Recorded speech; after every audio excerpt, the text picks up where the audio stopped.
So a quote that I found that I like, it says, a new path lies before us. We're not sure where it leads, but God goes before us, providing all of our needs.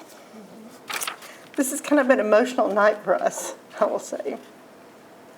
And so from one of my devotion books that I really like is Jesus Calling with Sarah Young, by Sarah Young.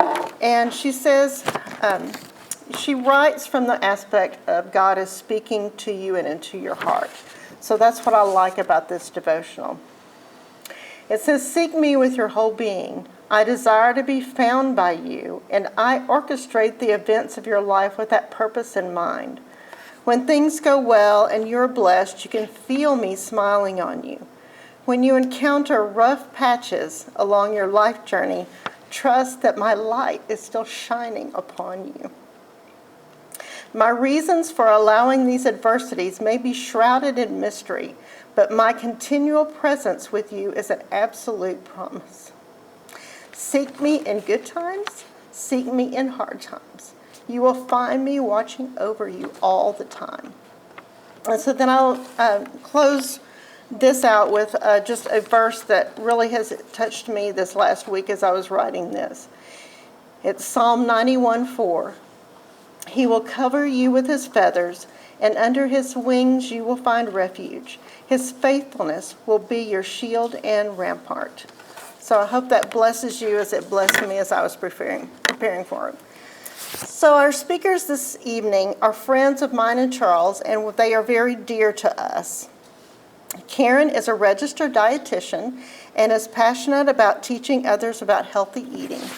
Leighton is a minister and a family counselor for 40 years now.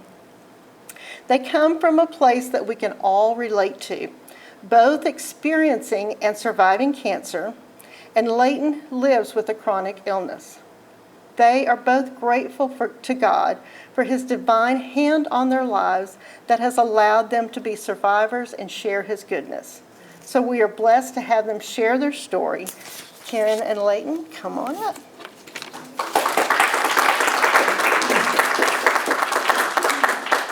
I'm Karen. This is Leighton. Okay, so I've had cancer of the thyroid. I had a thyroidectomy in 2018, and thankfully I didn't have to have any therapy. I'm so thankful for that, any treatment. And Leighton has several autoimmune diseases, one of which is celiac disease, and that led to the tumor that he had in 2005. So our story tonight is the journey that Leighton had, and it was an extremely difficult one, and this doesn't even capture it. But the goodness of God and the faithfulness to each of us, it's emotional. The faithfulness that God had to us every step of the way is something that we'll be forever grateful for. I mean, to God be the glory, right? So you might be asking why I'm starting off telling Leighton's story. But the good part is that he's going to be speaking and sharing after I share a little bit. And because actually it was a 2-year journey from our first hospital admit to recovering and rebuilding at home. And some of it Leighton doesn't remember, and because he was so ill. And in a way, I think it's God's gift to him that he doesn't remember those very dark times. And it's very also, we were talking about it, it's almost like PTSD. It's very hard to relive and recount and tell the story of what you went through. So that's why I'm sharing a little bit about those dark days. So, of course, things were happening behind the scenes, but it was on that first Monday morning in March of 2005 that God provided an opening for us to get into our very busy gastroenterologist. Leighton had the flu. What we thought for 2 weeks was the flu, but by the second week we realized that wasn't the flu. He wasn't keeping anything down. So he hadn't eaten anything for 2 weeks. So we determined he didn't want to go to the hospital, go to the doctor, but Sunday night we started canceling his clients and called our doctor, and it was a miracle because he's so busy. We got in right away that morning. And he later told me as we were backing out of the driveway, I was driving, he was ill. He said, he didn't think he would ever drive back into the driveway again. He told me that later. So when we got to the doctor, one look at the doctor, and he said, you are a direct admit to the hospital. And again, God was so gracious, because if we had waited another day, the outcome might have been different, because that night he had a crisis. And, the nurses had checked him in, tucked him into bed, everything was fine. And if I had gone home to get clothes and, pack some things, Leighton wasn't able to call the nurse. And so I was so thankful that I was able to get the nurse and we could tend to that situation. So it was determined that the tumor had closed off almost all of his small intestine. And because of all the weight that he had lost and his physical status, they had to feed him with TPN till he could build him up so that he could have surgery. And our friends that came to see us were just shocked, and they didn't think there was any hope. And we both do remember this one conversation. I can remember looking at him through the bars in the bed, saying, "If you have to go to Jesus, it's okay. I love you." And he said, "I know. I prayed that too." And thankfully, God had other plans for him. So the surgery went well, and after recuperating, he came home, and we had 1 month to build him back nutritionally. It's a phrase Debbie and I have. But we had a month to build him back nutritionally so that he could even start his chemo. And he was to have 6 rounds of chemotherapy, 1 every 3 weeks, but he was only able to complete 5 of them. So along with the usual side effects of chemotherapy, for some reason his was very hard and very painful. It was hard on his body. And he's not able to really work or really to do much of anything during that time. But again, we saw the graciousness of God's people, because we had meals and food and groceries, and we had families that came and mowed our lawn. And he's self-employed, and so when you don't work, you don't get paid. And we had financial donations. I mean, he didn't work for 2 years, and that's just like a whole nother story. But during this time of the difficult chemo, there were multiple trips back to the hospital, late night calls to the doctor. And with lymphomas, you have what they call fevers of unknown origin. And so there were fever spikes that we went to. And so he had multiple rounds of antibiotics, which led to some of his demise. So all of this was taking toll on Leighton. And after our routine visit to the oncologist after his 5th chemo, we were about to leave, and I said, "Oh, what about that pain in your side?" And the oncologist whirled around, asked a few questions, and then we were directed to the hospital again. And again, God got us to the right place at the right time, because that night he had another crisis, and they moved him from the 6th floor of the cancer ward right to ICU, where he stayed for weeks. And he had sepsis, and his organs were shutting down, and the pain in his side was that horrible C. diff infection. And at one point, the oncologist walked out of ICU with tears in his eyes, and he said, there's nothing more we can do for him. He's in God's hands now. And thankfully, he was. So after ICU, Leighton stayed in the hospital for several months. He was bedridden so long that PT had to help him learn how to walk again. But we were blessed by friends that came to visit and sing to him and read to him. And so a couple times we had some friends that would spend the night with him so that I could go home and shower and sleep in my bed for a night.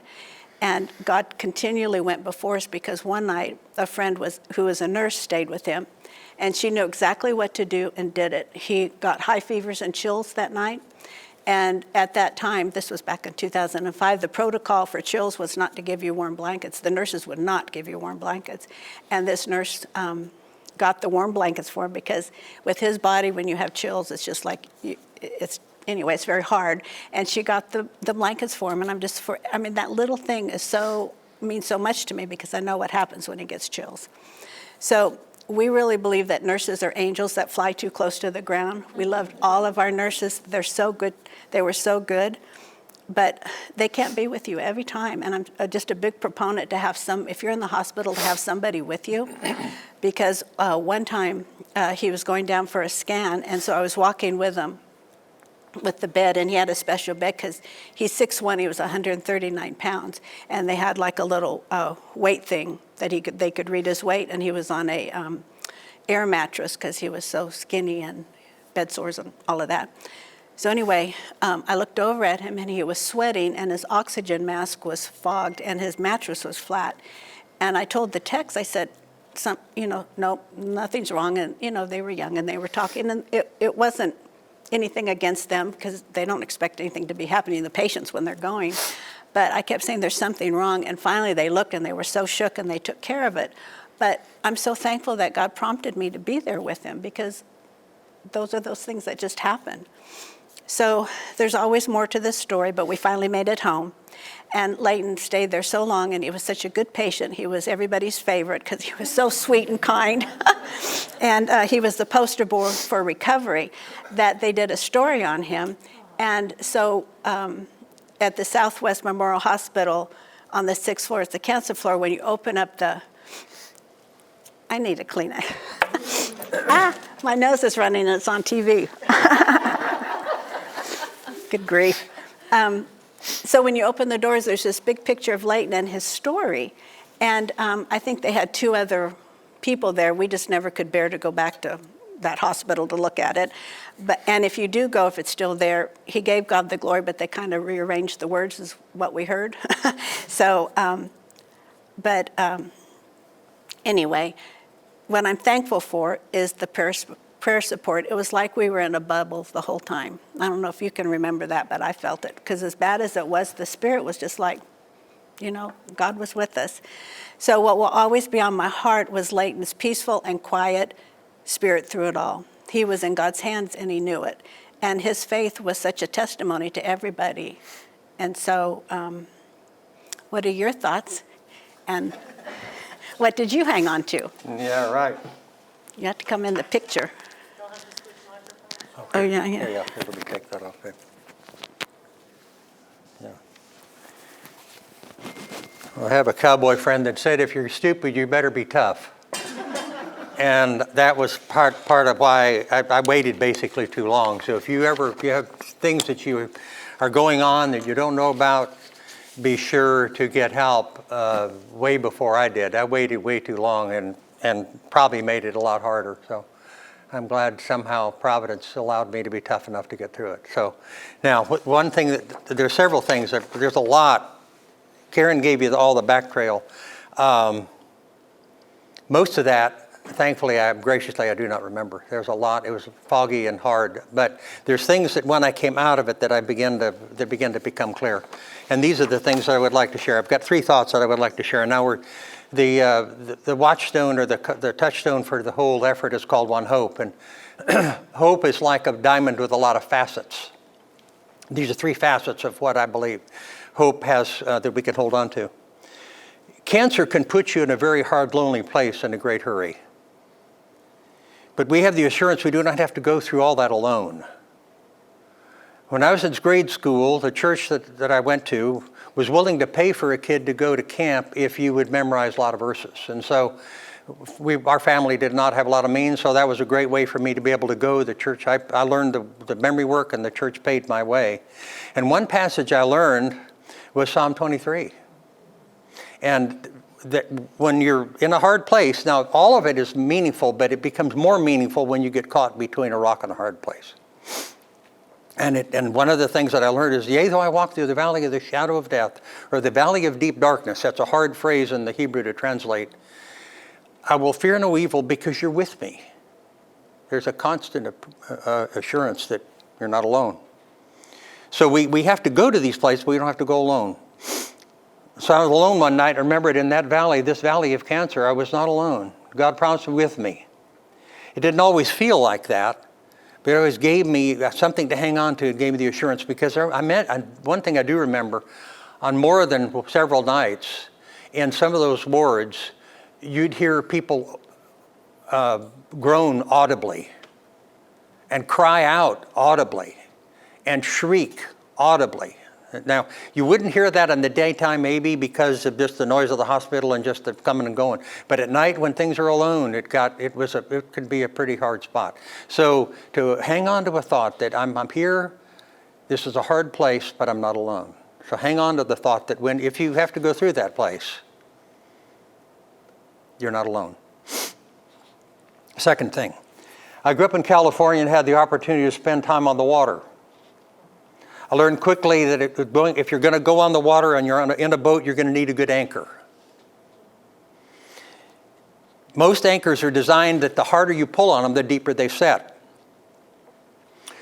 Or if you have the sad anchor, it drags until it hits a point and then it just digs in and it'll hold you and it'll keep you from drifting, and if you're on the water and you have no control of which way ever you're going, when you tie off your boat, you want to be sure it's there when you go back.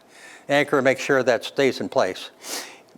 So my prayer at the end of all of it, I began to understand, Lord, you're there for me in a way that keeps me from drifting too far into the dark places, into the hard places, and the places that are mentally and emotionally hard to get out of. When I had an opportunity to travel to Europe when I was in seminary, and I found out that during the 3rd century, one of the symbols of Christ was an anchor. And because of that, in that time where the believers were under fire, and like a good mariner, they needed a good anchor to hold them to something to hold on to. They hold on to the Lord in a way that keeps them from going to places they would not want to go and be difficult to get out of. There's a story that when an old preacher was asked by his assistant, how are you doing? He said to tell the parishioners, The anchor holds. Yeah, the anchor still holds. Third point. There was a psychiatrist during the World War II from Austria named Viktor Frankl. How many, just let me see, have some hands. How many, I hope you've had some contact with him. He's credited with saving a number of Jews during World War II in the German concentration camps by giving them help with a particular issue that they recognized that in that camp, with all the dread and the horror that went with those places, he helped these people that he was able to contact. He said, the Germans control everything around you, but they don't control what you think about. And you can hold on to that. If you can hold on to that, you can hold on to your sanity and get out of here. And the story, if you read his story, it's a tremendous story.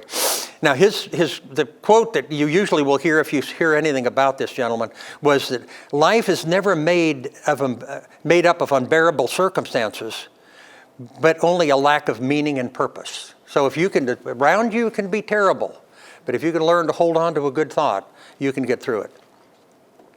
So now, the same truth is shared with us in James chapter 1. There's a translator by the name of J.B. Phillips that has a translation of the New Testament. In his translation of the New Testament, in the first part of James, he says, when all kinds of trials and temptations crowd into your lives, my brothers, don't reject them as intruders, but welcome them as friends. Because what's the purpose of them being sent? To teach you how to endure. Now, when you go through a hard place, you have an appreciation of providence at a different level than if you haven't been in a hard place. Now, what I've come to appreciate is that as believers, we're all prisoners of providence. And that's a thought that James is trying to help these people understand. You're in a hard place, but you're not alone, and you've got things to hang on to. So instead of rejecting the things that are crowding their way into your life, welcome them, because they're there for a good reason. And then you look at this, you get to make some new friends that you didn't expect to get to make. And get the other page out here.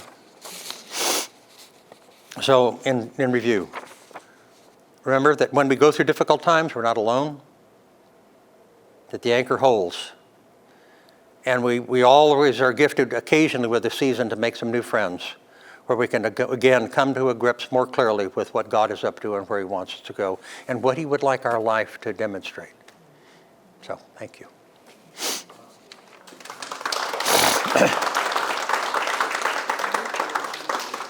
Okay, so my name's Michelle Howard. Welcome to OneHope. I'm a member here at Kingsland, and I'm so glad you're here. So I don't believe I believe things happen for a reason and a purpose. And so last year, shortly after my own breast cancer diagnosis, I was encouraged to attend a support group. And I had never attended any type of support group ever before, and little did I know how this would all play out. So one night after attending a support group for the second time, I came home with a very somber face. And my husband, Olin Howard, he's on Zoom, he picked up on it right away, and he asked me, what happened tonight? And I told him that maybe the support group stuff wasn't for me. And he asked why. And I said, well, It wasn't a place where I left feeling hopeful or encouraged.